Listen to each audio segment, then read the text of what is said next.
If you want to become a good Ezreal player, I think you should watch this video. I'm gonna show you how to space glide on Ezreal with your abilities and auto attacks instead of just standing in the backline spamming your Q every 2 seconds. And I'm gonna show you how to become an actual 1v9 Ezreal terror machine. Do you like the idea of being a really mechanically skilled Ezreal player and being able to almost space glide with your abilities instead of auto attacks like other AD carries? And I'm gonna show you how to do it. And it's easier than you would think.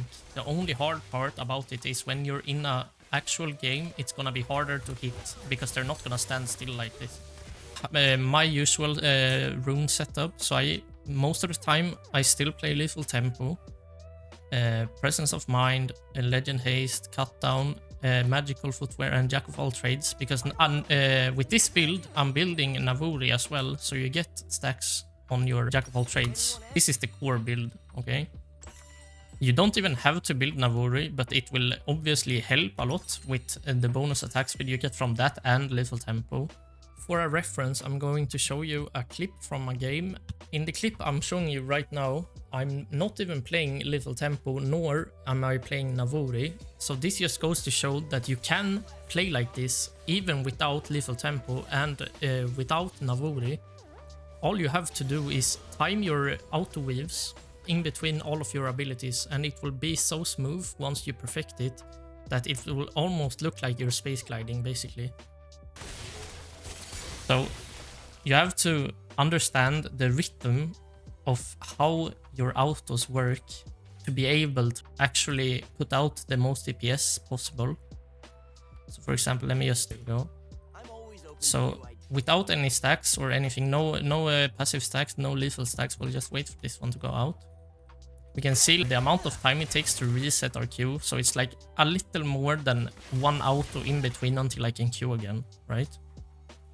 So if we start over, we start by queuing once, and then right after we do one auto, and instead of just waiting for the next queue, we do a E auto, a W auto, and then we have Q again, and then we can just keep going because it will refresh everything else while doing it. Before you get your E back on cooldown again, you will have full passive stacks, you will have full lethal tempo stacks as well, and then you just keep going until you miss an ability. The most important thing to hit when trying to do this is your Q, because that's what resets all your other abilities. It reduces the cooldowns, you know. The most important thing is to hit your Q. So we can go here, like we start with Q, auto, E, auto, W, auto, Q, auto. And then we have a little break there. And then now we have everything fully stacked and we can just keep going non-stop until we die or we have no mana left. Okay, so keep going. And then you E here, flash away, and then instead or whatever, you escape CC. And then you can come back in. Keep going. Oh, we missed a Q. Now we have the auto. Even if there is a wave in front of you, that's actually a really good thing for you, because then it's super easy for you to keep getting the resets. So you will, even if you miss them, you will still be able to Q instantly again.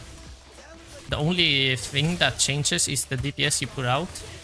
So as long as you're not getting one shot, you should be fine. So for example, if you're playing against an assassin, heavy AD comp, you just build Frozen Heart as well. You get more ability haste and I think 75 armor on top of that. And then you can build Bloodthirster, works really well with this build because of the attack speed, the amount of Qs you put out as well. So you would get a lot of lifesteal even if they have anti-heal. And most of the time, if you're really good at playing Ezreal, you know how to position, they won't even reach you. They will never be able to hit you with CC because you have your E every third Q. If you have flash up, you're basically unkillable. Unless you make the biggest mistake of the game and you somehow manage to die playing like this. Let's add some armor.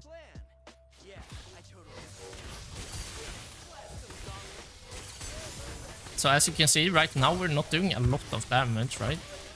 But then if you get Zerilda, or even you can definitely play LDR with this build as well. you will just melt them. And even if they're really tanky, just build Black Cleaver. So I can show you all the outputs here. Wait. Here are 2 universal builds that I mainly focus on building. And as you can see on the Jack of all trades text here, that you get 25 bonus adaptive force because of all the different stats. So you're maximizing the output you can get from this rune by sacrificing the bonus damage you could get from different items, for example, Serilda, Bloodthirster, etc. And instead you go for 50% crit, gives you a lot of damage on your autos, especially considering how I play this build. And the left one you can see is situational item Frozen Heart if you're playing against a lot of attack damage. The right one is against a lot of magic damage, so if you're playing against 3 or more mages, or maybe even just 2, but both of them are like the main problems in the enemy team. And you can always switch it out if you're really confident. You don't need a defensive item. I'm gonna build Black Cleaver. I'm gonna build assassin items.